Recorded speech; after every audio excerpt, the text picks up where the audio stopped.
Selamat pagi, sahabat bisnis Sulawesi. Bagaimana kabar hari ini? Semoga saya Bali Putra bisa menemui sahabat semua dalam keadaan baik, dalam keadaan sehat.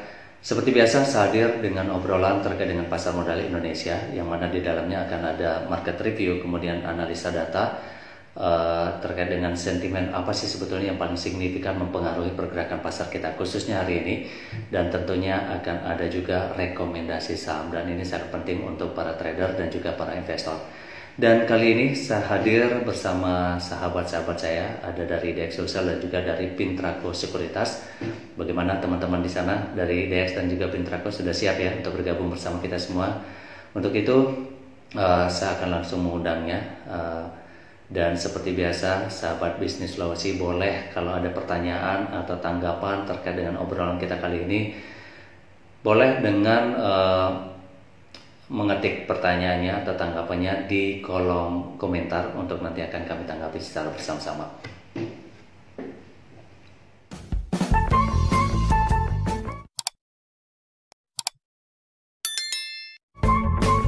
Biasa setelah 2 hari berturut-turut ini di pekan ini indeks kita mengalami pelemahan. Sementara kalau misalnya kita lihat atau kita obrolan kita ya selama beberapa hari ini, ada beberapa sentimen dari global domestik yang sebenarnya rata-rata sentimen negatif untuk terkait dengan pergerakan pasar. Kira-kira seperti apa dari kemarin di Mas? Oke, terima kasih Beli Bali ya. Selamat pagi sahabat bisnis. Jadi untuk market di hari kemarin, suara saya jelas ya, Beli ya. Oke.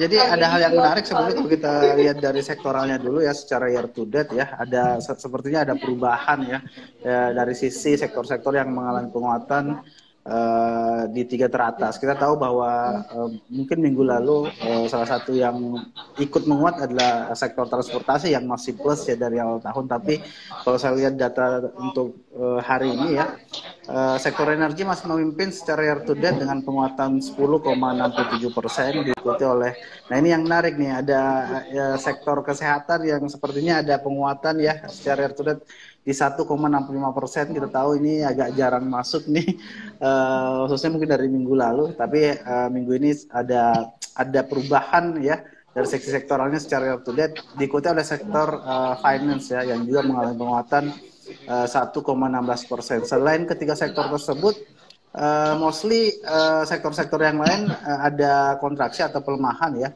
Bahkan dipimpin oleh 3 terbawah, ada indeks Tekno yang turun minus 14,10%, ada sektor properti yang turun minus 7,52%, terus ada indeks cyclical ya, sektor cyclical ini yang minus 4,81%. Yang terbaru mungkin ada indeks trans ya, yang ada penurunan dari awal tahun minus 0,74%. Itu dari sisi sektoral secara year to date. Tapi kalau kita berkaca dari perdagangan di hari Rabu kemarin, indeks kita ada sepertinya ada penguatan beli ya.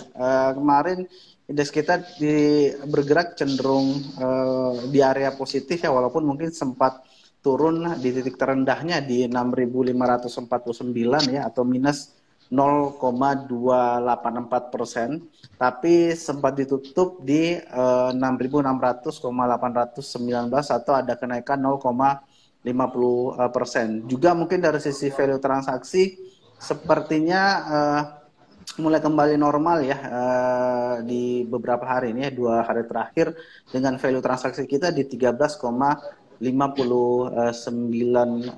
miliar ya, 13,59 triliun untuk dari sisi transaksi. Kita tahu mungkin di minggu lalu kan ada beberapa hari yang transaksi kita di angka 10 sampai 11 triliun. Nah, khusus untuk pekan kemarin angkanya di 13,59 triliun. Itu dari sisi transaksi.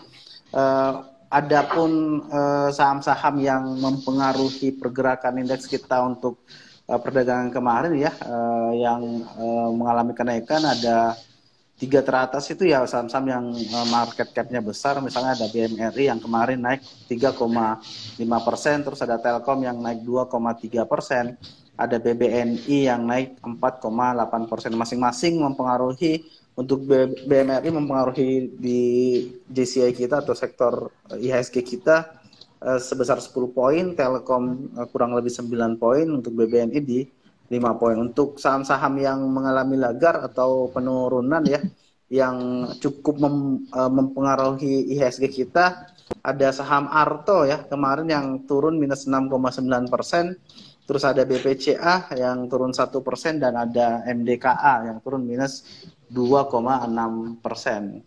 Ada untuk price movementnya sendiri per saham kemarin lumayan banyak sebetulnya saham-saham yang mengalami kenaikan ya, khususnya mungkin untuk saham-saham yang naik di atas 2%, ada 126 saham atau 126 emiten, atau kalau kita persentasekan dari total saham yang beredar ya, atau emiten yang go public dan listing di bursa, ada 16% ya dari total emiten. Sedangkan yang mengalami kenaikan 0-2% ada 19% ya dari total saham, atau ada 147 saham.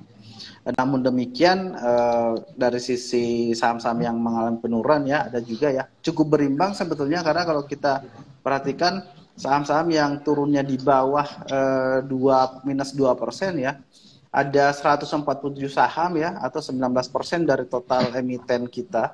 Sedangkan saham-saham yang turun di range 0 sampai minus 2% itu ada 119 saham.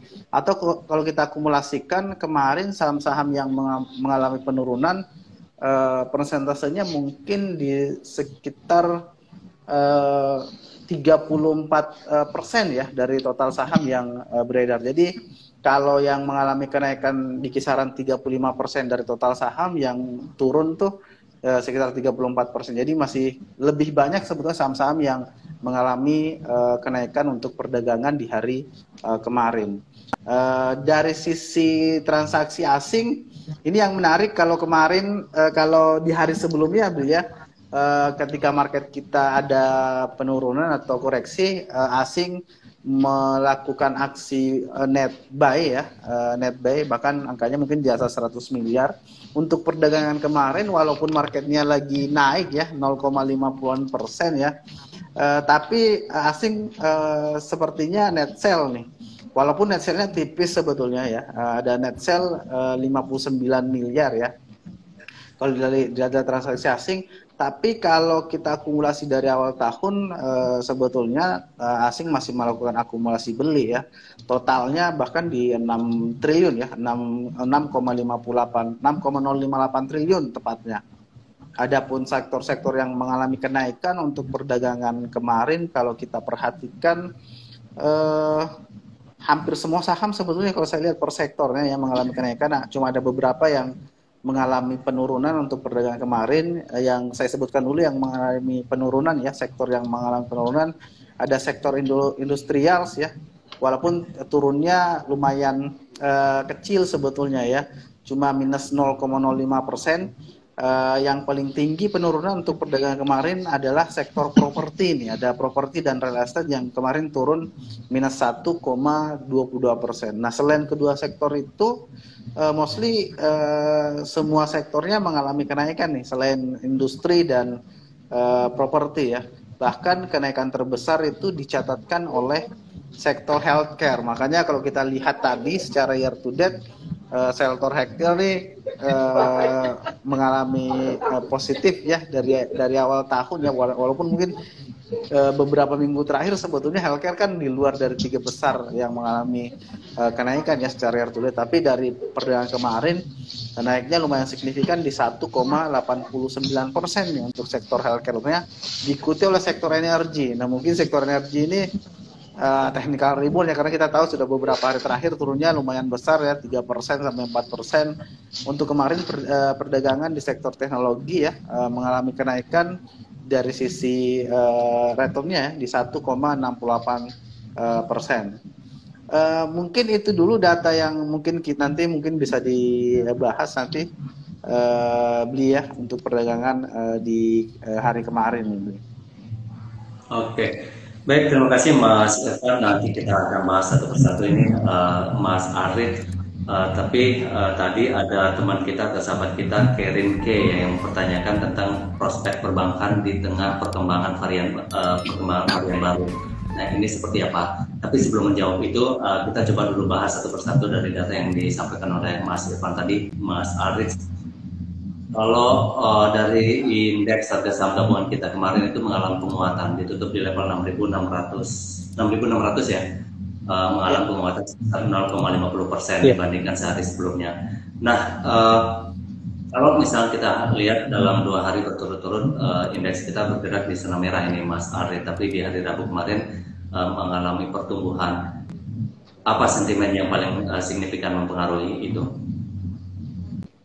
Oke, kalau misalnya kita lihat sentimen yang mempengaruhi pergerakan pasar mulai dari awal pekan, mulai di hari pertama di pekan ini, saya rasa masih fokus kepada rapat FOMC oleh The Fed, dan juga sentimen yang lain pastinya masih tetap terkait Omicron gitu. Tapi kalau kita lihat ini akan lebih fokus kepada keputusan-keputusan dari The Fed gitu, di mana rapat FOMC kan dilakukan di tanggal 25 sampai 26 gitu.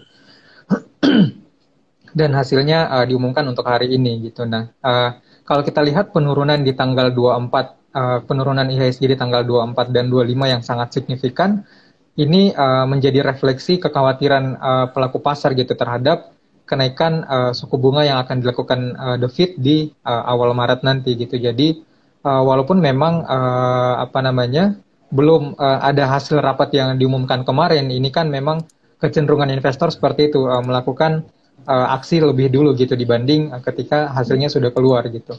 Biasanya orang juga bilang buy on rumor, sell on news gitu. Jadi lebih berpengaruh ketika hasil sebenarnya belum ada. Jadi penurunan yang penurunan beberapa hari yang lalu adalah merefleksikan kondisi rapat FOMC kemarin gitu, di mana dikhawatirkan akan dinaikkan di sebanyak 4 kali di tahun ini, dimulai di awal Maret nanti. Jadi kalau misalnya kita lihat untuk pelemahan harga saham kemarin juga, kalau misalnya kita melihat kenaikan suku bunga Fed rate atau Federal Fund Rate, ini kan nanti bisa memicu gitu, atau mendorong naiknya tingkat imbal hasil US Treasury Yield di Amerika gitu. Nah, kalau misalnya itu naik, ini bisa menjadi penekan gitu untuk aliran modal asing yang masuk di Indonesia, karena pasti investor asing akan lebih tertarik lagi dengan bunga yang cukup tinggi yang ditawarkan oleh US Treasury Yield di Amerika gitu. Tercermin juga tepat di hari kemarin ini menyentuh gitu ya, untuk Treasury Yield-nya bahkan sampai 1,80-an apa 30-an% itu, yang jelas itu adalah level tertinggi sepanjang kasus COVID-19 ini. Jadi saya rasa untuk pekan-pekan ini dan pekan kemarin juga fokusnya terhadap FOMC di tanggal 24 sampai 26 ini. 25 sampai 26. Jadi masih ada kemungkinan hari ini pun indeks harga saham gabungan kita akan bergerak naik ya, Mas Alja? Ya, kalau secara teknikal kita masih optimis naik gitu. Karena kalau kita lihat ini ada pembentukan pola tweezer bottom. Kemudian beberapa hari yang lalu juga terbentuk shadow yang sangat panjang gitu ya di bawah, di mana ini bisa menjadi indikasi rebound lanjutan gitu dari rebound yang sudah dimulai dari kemarin, dengan potensi menguat ke kisaran level 6620 sampai 6640 untuk perdagangan di hari Kamis. Nah, untuk menjawab pertanyaan dari sahabat kita tadi ini, Mas Arit, Kerin K, yang mempertanyakan seperti apa sih prospek perbankan di tengah perkembangan varian baru. Nah, kalau misalnya kita lihat seperti yang data yang disampaikan oleh Mas Irfan tadi, pada perdagangan kemarin sektor finance ini kan mengalami pertumbuhan 0,03%. Nah, untuk menjawab pertanyaan itu seperti apa yang bisa dijawab Mas Arit? Kalau untuk sektor di perbankan, saya rasa masih cukup menarik, entah itu mau untuk konvensional dan juga bank digital gitu. Karena kalau kita lihat dari kondisi perekonomian yang sudah mulai recover, pasti kontribusi terbesar di dalam adalah keuangan nasional gitu. Dan yang memberikan kontribusi di dalam kondisi keuangan itu ya pastinya para perbankan gitu ya, khususnya untuk bank-bank besar di Indonesia. Nah, kalau misalnya kita lihat pun juga, walaupun the Fed rate ini sudah ada indikasi akan menaikkan suku bunga, Bank Indonesia masih bertahan di suku bunga rendah gitu ya, di 3,50. tapi menaikkan GWM gitu, giro wajib minimum, untuk mengurangi likuiditas di pasar gitu. Artinya pertumbuhan di Indonesia ini, inflasi ini kan sudah mulai naik gitu, sudah mulai kembali normal. Nah, artinya sudah mulai ada pertumbuhan untuk perekonomian Indonesia. Nah, makanya GWM atau giro wajib minimum kemarin ini dinaikkan oleh Bank Indonesia untuk mengurangi likuiditas supaya nantinya nggak ada over demand gitu ya, yang bisa menyebabkan inflasi yang cukup tinggi. Seperti itu. Jadi dengan hal tersebut saya rasa sebenarnya ini bisa menjadi indikasi yang cukup baik juga untuk perbankan gitu, karena ketika nanti dinaikkan dan perlahan pasti suku bunga akan dinaikkan, sebenarnya secara long term ini bagus untuk fundamental fundamental kondisi perbankan gitu. Karena kalau kita lihat secara rasio profitabilitasnya, ketika suku bunga naik pasti akan menunjang profitabilitas dari perbankan gitu. Walaupun memang untuk jangka pendek ini ketika suku bunga nanti dinaikkan akan berdampak negatif gitu untuk harga saham perbankan gitu. Kenapa? Karena ada shock market gitu ya, dan juga membuat cost of fund dari para perusahaan yang baru mau pulih ini beban untuk membayar bunga bertambah lagi gitu. Jadi ketika nanti suku bunga dinaikkan, saya rasa untuk jangka pendek itu akan terdengar cukup negatif, tapi untuk jangka panjang saya rasa itu akan dampaknya akan terasa positif gitu, karena ini berhubungan sama profitabilitas dari suatu perbankan. Tapi kalau misal kita lihat dari perdagangan kemarin ini Mas Arit, saham-saham perbankan terutama yang big caps itu kan tidak kompak kan kemarin ya, beberapa mengalami pertumbuhan, beberapa mengalami penurunan seperti kalau Bank Mandiri, BBNI kemarin mengalami pertumbuhan antara 3,5% hingga 4,8%. Kemudian beberapa bank lain seperti Arto, BBCA justru mengalami penurunan di situ. Nah, kira-kira kalau misal kita cermati untuk hari ini sektor perbankan ini, bagaimana kira-kira analisanya ini, Mas Arit? Oke, untuk hari ini saya rasa perbankan yang cukup dicermati juga nggak bisa semerta-merta semuanya gitu. Walaupun kita bilang big caps, bukan berarti 4 perbankan itu bisa naik bersamaan untuk hari ini, karena kan mereka juga punya sentimen masing-masing. Khususnya untuk hari ini pun juga secara teknikal, kalau kita lihat pergerakan teknikal, beberapa bank big caps juga tidak menarik, tapi seperti Bank BNI ini cukup menarik gitu. Dan kalau kita lihat dari bank digital, Bank Arto tidak menarik, tapi BBHI menarik gitu ya, kalau secara teknikal gitu. Jadi tetap melihat sentimen dari masing-masing perbankan gitu. Jadi tidak hanya karena ada sentimen per sektornya, jadi semua emiten yang ada di sektor itu bisa berpengaruh gitu. Apalagi kalau kita lihat untuk setiap perbankan kan punya ukuran dan tujuan masing-masing gitu, seperti BBNI dan juga BBRI kan punya visi misi yang agak berbeda juga gitu. Dimana misalnya kita lihat untuk BRI yang fokus sama pembiayaan UMKM dan juga fokus untuk memperbaiki pegadaian dan PNM yang kemarin selesai diakuisisi. Untuk sekarang BNI pun juga masih fokus kepada rencana diakuisisi Bank Mayora dan juga pemberian kredit untuk beberapa perusahaan-perusahaan yang baru mau pulih gitu. Jadi tidak bisa dibandingkan gitu. Walaupun kita bilangnya big caps, nggak semuanya bisa mendapat sentimen yang sama. Oke, ini juga menarik ini Mas. Kalau kita lihat apa yang dilakukan oleh asing ya dalam beberapa pekan di awal tahun ini. Kalau misalnya indeks harga saham gabungan kita mengalami pertumbuhan, justru mereka melakukan net sell.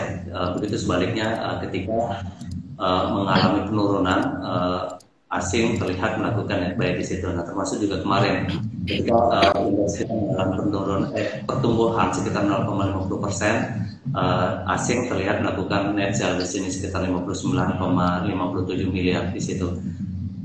Apa yang bisa dibaca oleh para pelaku pasar kita terkait dengan hal itu nih, Mas Arit? Oke. Kalau untuk fenomena kemarin sebenarnya ini hanya sekedar switching sementara aja gitu, karena kalau kita lihat realisasi kemarin ini kan terjadi penurunan IHSG yang sangat dalam gitu, dan itu justru sampai di hari 2 hari yang lalu di perdagangan pertama itu masih net sell gitu. Nah, kemudian pas penutupan perdagangan justru net buy gitu. Nah, berarti ini dimanfaatkan oleh asing. Nah, tapi ketika hari kemarin ini US Treasury Yield ini mengalami kenaikan yang cukup signifikan. Jadi asing kembali memindahkan modal ke sana gitu untuk mendapatkan keuntungan yang lebih besar pastinya gitu. Jadi saya rasa ini menjadi switching sementara aja. Ketika nanti sudah kembali normal ya pasti asing kembali masuk lagi di Indonesia gitu. Terlebih kalau kita lihat kondisi perekonomian di Indonesia sudah cukup baik sebenarnya.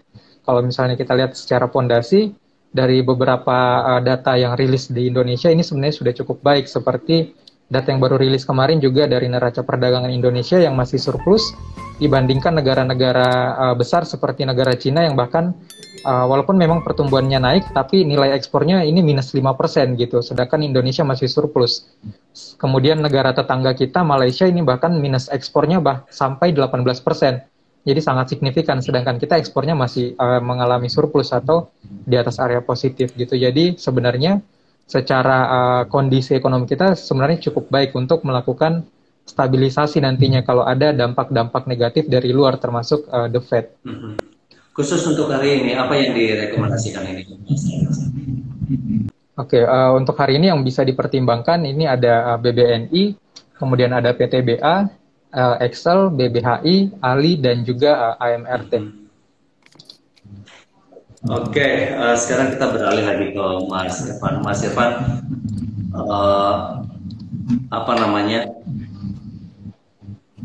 seperti kemarin juga sempat kita ngobrolin terkait dengan perusahaan IPO di sini, Mas Irfan ya. Nah, kalau misalnya saya lihat data-data dari IDX kemarin, khususnya NNTV ini, kemarin berada di top 10 untuk volume perdagangan, yaitu sekitar 728 juta saham. Kemudian ada top 10 di gainers dari 196 ke 264, atau ada pertumbuhan sekitar 68 poin di situ, atau 34,69%. Nah, kalau melihat seperti ini, kira-kira khusus untuk ini, apa yang bisa dilakukan oleh para traders dan juga investor kita nih, Mas Irfan? Oke, terkait mengenai IPO, ini kan mungkin salah satu concernnya bursa juga ya di 2022 ini. Kita tahu kan di 2021 kemarin sebetulnya kita masih banyak calon emiten yang mau go public ya. Di pipeline kita kan sudah ada 30 sebetulnya ya di 2021 kemarin. Nah ini tahun ini mungkin beberapa emiten tersebut sudah mulai lagi nih buat melakukan proses buat go publicnya. Kalau dari catatan kita kan sudah ada 4 nih yang go public, dan beberapa mungkin dari sisi kenaikan harga mungkin menarik buat investor ya. Kemarin ada Net TV ya yang paling update, tapi mungkin yang perlu diperhatikan oleh investor kita kan berkaca dari perusahaan-perusahaan yang IPO tahun lalu kan tidak semuanya mengalami kenaikan di awal perdagangan. Ini mungkin yang perlu dicatat oleh teman-teman atau sahabat bisnis Sulawesi nih yang ingin membeli saham-saham IPO. Jadi perlu menjadi catatan, jangan ada mindsetnya bahwa perusahaan IPO itu pasti naik. Apalagi kalau kita tahu perusahaan-perusahaan yang mau go public kan untuk menganalisanya mungkin datanya tidak selengkap perusahaan-perusahaan yang sudah lama go public ya. Baik dari sisi fundamental, apalagi dari sisi teknikal. Dari fundamental mungkin lebih banyak membaca prospektusnya ya, bahkan mungkin secara penggunaan dananya ke depannya mau digunakan buat apa. Itu penting buat dibaca, jangan hanya ikut-ikutan karena ini sama IPO ya harus beli atau ikutan beli ya, tidak juga seperti itu. Dan yang menarik mungkin di tahun ini kan beberapa perusahaan-perusahaan IPO yang go public kan kebanyakan juga bisa dibeli lewat IPO ya. Jadi walaupun mungkin tidak terdaftar teman-teman, maksudnya di banyak sekuritas ya yang bukan underwriternya atau penjamin emisinya bisa kemungkinan membeli saham-saham yang IPO melalui IPO. Nanti bisa dimanfaatkan sih fitur IPO itu ya. Jadi buat sahabat bisnis yang mau beli saham-saham IPO mungkin lebih dimudahkan ya buat sekarang. Tapi tadi catatannya adalah tetap harus dilihat ya, paling tidak baca prospektusnya, bagaimana prospek perusahaannya ke depan ya. Di prospektus kan dijelaskan tuh secara rinci penggunaan dananya buat apa ya, target ke depannya seperti apa. Apalagi kan di tahun ini kita ada di awal-awal tahun, walaupun mungkin di 2022 ini ya secara konsensus teman-teman analis menganggap bahwa mungkin tahun ini adalah saatnya pertumbuhan ekonomi kita ya, karena kita tahu di 2020 ada krisis, 2021 mulai ada pergerakan sedikit, 2020 ini targetnya harusnya sih mulai ada pertumbuhan ekonomi dan data-data dari domestik juga mendukung itu. Tapi perlu dicermati juga bahwa yang menjadi sentimen utama di awal-awal tahun ini ya secara jangka pendek, tadi sudah disampaikan ya oleh Mas Aris bahwa pertama pasti kebijakannya The Fed ya. Kemarin kita tahu The Fed kalau dari kebijakan mempertahankan suku bunga, tapi mungkin pada sesi wawancara mungkin kita beberapa teman-teman dengar bahwa Jerome Powell mengindikasikan bahwa di bulan Maret sudah mulai dilakukan kenaikan. Itu mungkin masih membuat market ini agak was-was nih di bulan Maret. Tapi kalau menurut kami kan itu kan sudah diprediksi ya. Bahkan wacana itu sudah ada dari bulan Desember bahwa mulai ada tapering di awal tahun ini ya. Jadi mungkin dampaknya tidak sebesar tapering yang dilakukan mungkin di tahun-tahun sebelumnya. Nah itu yang pertama. Yang kedua mungkin yang dari sisi ini juga ya Omicron ini yang perkembangan kasus COVID-19 ya menjadi pantauan juga ya buat investor kita. Bahkan kalau kita berkaca dari data terakhir sudah ada peningkatan sebetulnya dari kasus positif secara daily ya. Kita kan tahu dari positivity rate kita kan di tahun lalu bahkan sempat di 0,1%, 0,2%. Di data terakhir di 2,87%, berarti sebenarnya ada peningkatan. Walaupun mungkin tidak semuanya berasal dari Omicron, tapi itu bisa menjadi sentimen juga ya di market kita, sentimen kalau dari situ berarti sentimennya negatif. Tapi berkaca dari ahli yang membahas mengenai Omicron, dianggapnya mungkin tidak dampaknya tidak akan sebesar Delta di tahun kemarin. Yang menarik adalah yang patut juga dicermati adalah di awal tahun ini kan adalah mulainya emiten buat menyampaikan laporan keuangan. Itu juga mungkin bisa dicermati oleh sahabat investor kita. Tadi disampaikan oleh Mas Aris bahwa selain sentimen secara global maupun sektoral, yang penting juga diketahui bahwa setiap emiten punya sentimen tersendiri ya, baik itu mungkin dari sisi laporan keuangannya atau ada aksi korporasi ya, termasuk tadi ada BBNI yang kita tahu beberapa hari terakhir ada aksi korporasi melakukan akuisisi misalnya ya, atau beberapa emiten yang mungkin melakukan aksi korporasi yang sama. Itu bisa dicermati oleh investor kita. Mungkin seperti itu. Oke, Mas Aldrin, saya melanjutkan tadi ada beberapa saham yang sebenarnya direkomendasikan oleh Mas Aldrin. Kalau misalnya kita bahas satu persatu dari 4 yang disebutkan tadi, batas support dan level resistensinya itu di rendah berapa ini, Mas Aldrin? Oke, untuk Bank BNI sendiri, ini kemarin dia sudah MA20 breakout, jadi sudah cukup menarik untuk diperhatikan di buy. Kemudian dari indikator MACD dan Stock RSI pun juga masih di tahap awal pembentukan Golden Cross, dan Money Flow Index sudah mulai bergerak naik gitu dengan volume yang masih cukup solid.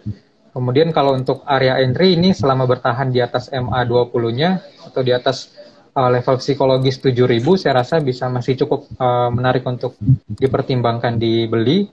Kemudian target terdekat untuk uji resistance level di kisaran level 7400 sampai 7475. Kemudian stop loss kalau dia break low dari level 6800. Kemudian untuk saham BBHI, ini dia juga sedang uji MA20, kemudian hampir sama pergerakan MACD dan Stock RSI. Money Flow Index juga masih terus melanjutkan pergerakan uptrend gitu. Jadi selama dia masih bertahan di atas level 5.500, ini masih cukup menarik untuk diperhatikan. Kemudian untuk target terdekat berada di pivot level 6450 sampai di kisaran resisten target kedua di 7.300. Kemudian stop loss kalau dia break low dari kisaran level 5275 atau toleransi akhir di 5175. Oke, kemudian untuk PTBA,